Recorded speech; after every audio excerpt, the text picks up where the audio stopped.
नमस्कार साथियों, राम राम में आप सबका स्वागत है। और अभी आदमपुर विधानसभा उपचुनाव वो हो गया बड़े जोरों से और हर एक पार्टी ने पूरी ताकत लगाई। और सबसे अच्छी आप सब आदमपुर विधानसभा के लोगों को मैं बधाई देना चाहूंगा और बहुत बधाई के पात्र हैं कि बड़ा ही शांतिपूर्ण तरीके से ये मतदान हुआ। सभी पार्टियां और सभी पार्टियों के उम्मीदवार भी इस बात के लिए बधाई के पात्र हैं। तो मैं आज आपको जो हमारा एक बड़ा बड़ा कंक्लूजन है, बड़ी जो हमारा जो ये कहेंगे कि आज हम क्या सोच रहे हैं, किस प्रकार से जो निर्णय है वो आने वाले हैं, वो आपको बताने वाले हैं। तो आदमपुर उपचुनाव 2022 कुल इस विधानसभा में 1,72,531 वोट है और इसमें से 74%, हालांकि जो नेशनल मीडिया है वहां 75% की बात चल रही है, लेकिन हमारे तरफ जो डाटा आया है वो 74% बता रहा है। 1,28,215 वोट पोल हुए हैं। तो ये पोलिंग रहा। अब हम आपको जो आप सब जानने भी चाहते हो, ये आप चाहे किसी भी पार्टी से जुड़े हुए हो, एक बार हम अपने सर्वे के आधार पे, लोगों की बातचीत के आधार पे, हमारे बहुत सारे जो पत्रकार साथी इस सर्वे के भाग में या लोगों से मिल रहे थे, उन सबसे डिस्कशन करने के बाद जो हमारा एक आंकड़ा बना बड़ा जो है वो हम आप तक रख रहे हैं। ये कोई फाइनल नहीं है, ऊपर नीचे इसमें कुछ भी हो सकता है। तो आप सब को एक जो ये बड़ा अनुमान है, जो नजदीक अनुमान है, उसके हिसाब से इसको आपको लेना है। तो कांग्रेस पार्टी है, कांग्रेस पार्टी इन चुनाव में और जो तुलनात्मक उनके चुनाव लड़े हैं उनकी बजाय इन्होंने बहुत ज्यादा मेहनत और जो एकजुटता है वो रही इस पार्टी में। तो हमारा जो अनुमान है बड़ा बड़ा, उसके अकॉर्डिंग ये कांग्रेस पार्टी है वो 57,000 से 58,000 वोट कांग्रेस पार्टी को मिलते हुए हमें इस चुनाव में दिख रही है। बीजेपी है, बीजेपी 60,000 से 62,000 तक इन चुनाव में जा सकती है।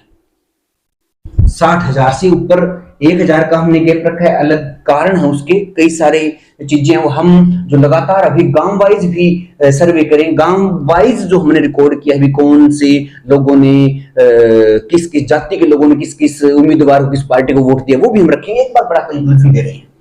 आईएलडी है, मेहनत की कूड़ाराम जी का चेहरा बड़ा ईमानदार था, उस वजह से बालसमंद से भरपूर उनको सहयोग मिला।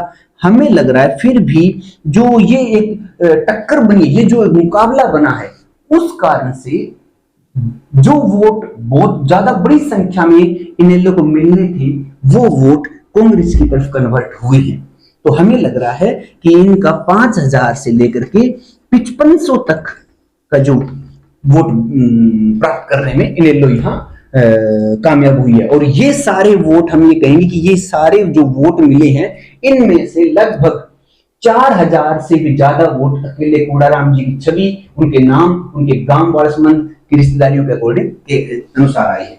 आम आदमी पार्टी ने शुरुआती दौर में, जब तक कांग्रेस पार्टी का उम्मीदवार घोषित नहीं था, तब तक इन्होंने बड़ा एक जो चुनाव उठा भी था और लोगों ने उस पे विश्वास भी किया, चर्चा भी की। लेकिन जैसे इन दोनों के बीच मुकाबला हुआ, इनेलो वाली स्थिति बनी आम आदमी पार्टी के साथ भी, और ये इनके भी वोट जो एक बड़ा वोट बैंक को मिलना था, सारा इधर कांग्रेस और बीजेपी की तरफ वो बढ़ गया।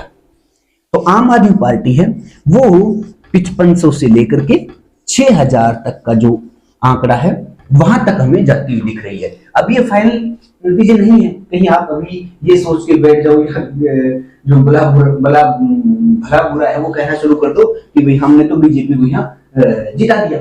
ऐसा नहीं है। यहां एक बड़ा जो फैक्टर है वो जो 17-18% वोट एससी समाज के,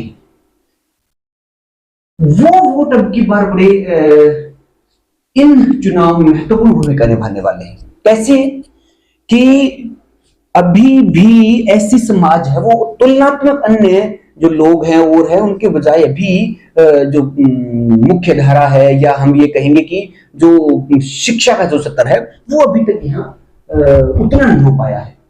हालांकि हम ये माने कि इन 17% वोट हैं, इसके लगभग 30,000 से प्लस बनते हैं ये वोट। इनमें से लगभग 3,000 या 4,000, 3,000 या 4,000 वोट ऐसे हैं जो बिल्कुल अनपढ़ टाइप है, गरीब हैं, जो दूसरे के प्रभाव में वोट डालते हैं। और एक आपने वो बात सुनी भी होगी,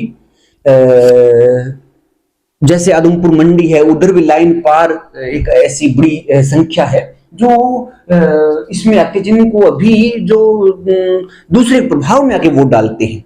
और ये जो लोग हैं, ये उसी टाइम इन जो वक्त होता है चुनाव का, उसी टाइम ये फैसला होता है कि ये वोट किस साइड जाने वाले हैं।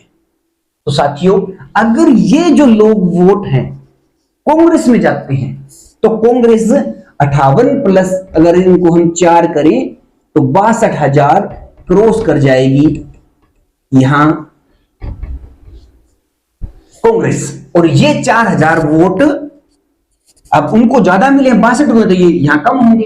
तो तुलना लगभग मान के चलिए कि इसमें 3,500 के आसपास वोट कम हो जाएंगे, 500 वोट अगर इनमें भी हम माने तो उस स्थिति में 62,000 और यहां 57,500 हो जाएंगे। तो उस स्थिति में लगभग 4,500 वोटों से जेपी जीतेंगे, जयप्रकाश या कांग्रेस जीतेगी 4,500 वोटों से, अगर ये वोट कन्वर्ट हुए कांग्रेस की तरफ। और अगर ये वोट, हालांकि ये ना सोचिए सब एससी के हैं, नहीं, इतने नहीं है, एससी समाज के वोट है वो 30,000 प्लस हैं। उसमें हम वो एक तबका हमने चुना है जो दूसरे के प्रभाव में आके वोट डालता है। तो ये वोट अगर जुड़े बीजेपी में, यहां जुड़े, तो बीजेपी के पास लगभग 65,000 के आसपास लीड हो जाएगी, 65,000 वोट मिल जाएंगे। और तुलनात्मक अगर इन वोटों में हम कम करेंगे तो 10,000, 9 या 10,000 वोटों से बीजेपी इस चुनाव को जीतेगी। ये बड़ा बड़ा आंकलन है, वो बताया है। हालांकि आप में से जो देखने वाले हो, आप इस विधानसभा किसी न किसी गांव से जुड़े हुए होंगे, आपको पता होगा कि आपके गांव के वोट किस साइड गए हैं।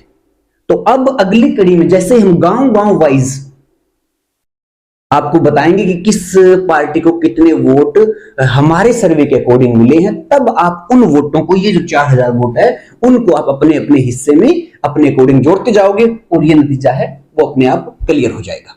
तो साथियों, हमने एक बिल्कुल निष्पक्ष तरीके से ये बात रखने की कोशिश की है। आज कोई भी आदमी इस बात को लेके परिणाम नहीं निकाल सकता, एक तरफ नहीं कर सकता। हालांकि कहने को जो मैं कह दूं 20,000 से ये जीत रहा है, 25,000 से वो जीत रहा है, कहने कुछ भी हो सकता है, लेकिन जो चुनाव है इतना तुला है, इतना मुकाबला हुआ है। हालांकि एक जो मुझे जो महसूस हुआ कि जो एक आम आदमी के मुद्दे होते हैं वो इस चुनाव में नहीं थे, पर्सनल व्यक्तिगत टिप्पणियां हैं वो इसमें ज्यादा हावी रही। किसी ने कोई विलायती कहा, किसी ने कहा मिलते नहीं, आते नहीं है, किसी ने कहा कि भाई ये भारी हैं, ये गादरी वाली बातें, या और ऐसे बहुत सारे जुमले इस चुनाव में दिए गए।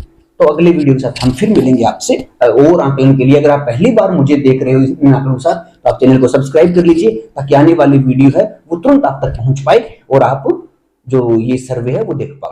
धन्यवाद साथियों।